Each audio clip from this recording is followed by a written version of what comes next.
My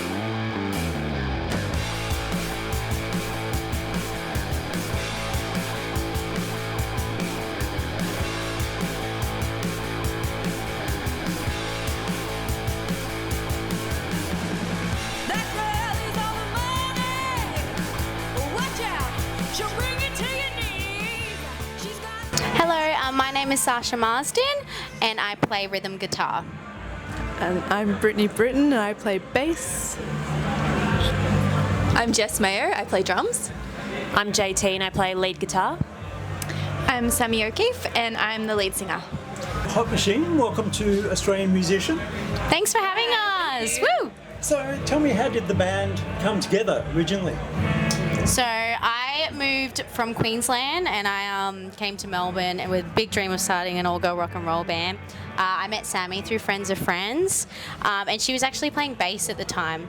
Now I haven't told you girls this, I found something really, really funny that I found messages between us and she's like, oh, like, have you found a singer yet?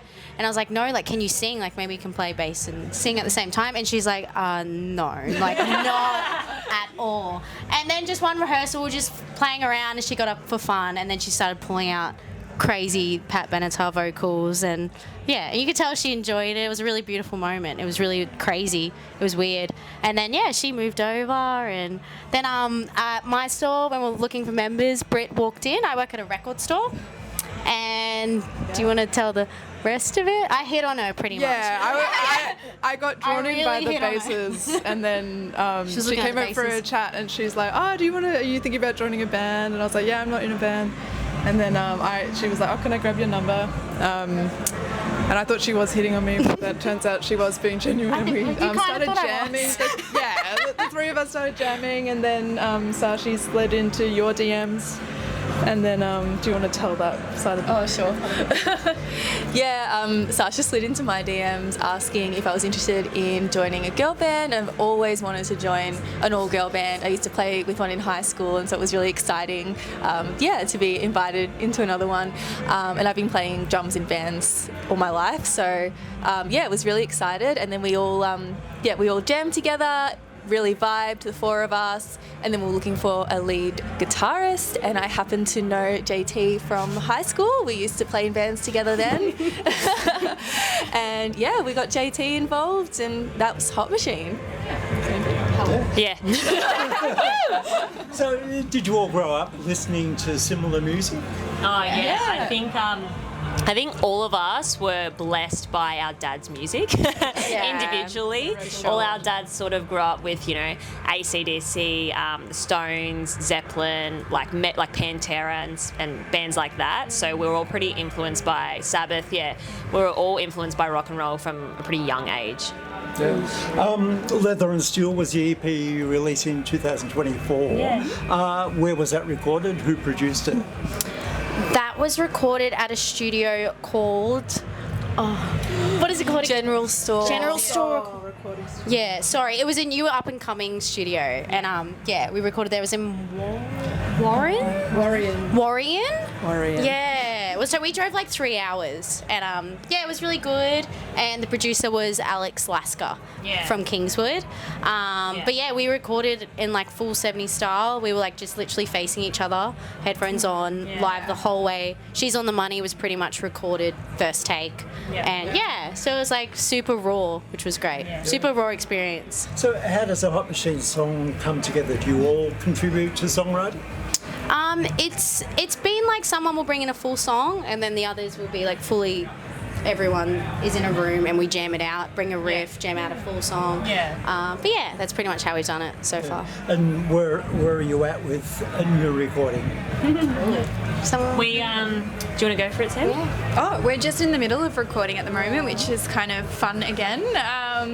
We've got another 4 days coming up soon, and hopefully we will have an album recorded by the end of the year, I reckon. That's the goal, yeah. So what kind of things did you learn from the first studio experience that you took into this one? Oh, wow. I think rehearse. I think the biggest thing we learned, and look, we're a very well-rehearsed band. We put a lot of time into rehearsing on our own and before any show. But I think that's probably the thing I took away was be as rehearsed as possible, be over-rehearsed, so that on the day you waste as minimal time as possible. Like as much time as you can put into actually recording the music, that's the goal. Yeah, exactly. You've been touring with Rose Tattoo. I think you've still got some more dates. Yeah. How's that been going, and what do you learn from watching the band like that? Rock dogs.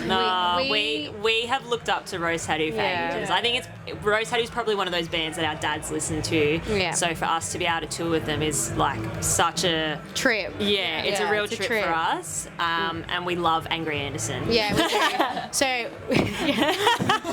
He's our mate. we love Angry, but we weren't sure of what to expect from him. We weren't sure if we were going to meet him. We weren't sure at all. And then we ended up getting a beautiful shout out on Facebook, which was incredible. And he seemed to have pretty much, he liked us, which was wild. So we were super stoked. It's been great. And we're in Adelaide next. Also, you've got the Cherie Currie support in September. There's obviously similarities between you guys and the Runaways. Were they an inspiration to you along the way? Oh yeah, it was a huge inspiration for me. I got a Runaways tattoo on me as well. Big inspiration. I think fashion was a big one, and just their raw riffs and their racy kind of riffs, and even a bit bluesy. Like they always inspired me really big. But even fashion, I think everyone can agree as well. Yeah. That one. And sorry. Yeah, you go. Oh, I just wanted to say that one was really surreal because when we all started the band, we said Runaways is a big influence. And I messaged Maio, Runaways, so we it's all pretty loved weird. them. And even for a Leather and Steel EP, we thought, we're going to use Runaways as a bit of a reference to their sound.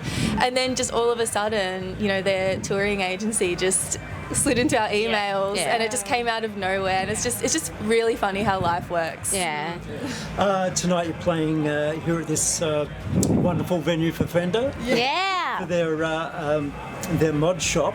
When did you get involved with Fender first? So I was connected to Heath recently through Sammy's partner via someone else, and we were talking basses because I wanted to upgrade my bass. And we've been chatting for a while, and he just mentioned, we're doing this launch in a motorbike shop. Would you girls be interested in playing? And of course, we all jumped at it because, that's so on brand for us. Motorbikes, guitars.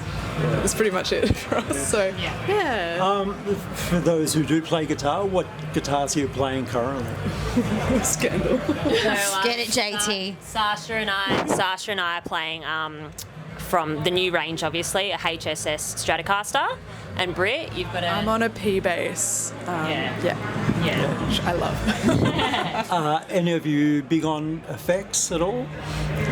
We run a bit of overdrive and delay and a bit of reverb. But other than that, we run pretty raw because we like the raw sound of the guitars that we play. What about female guitarists that have been an inspiration to you?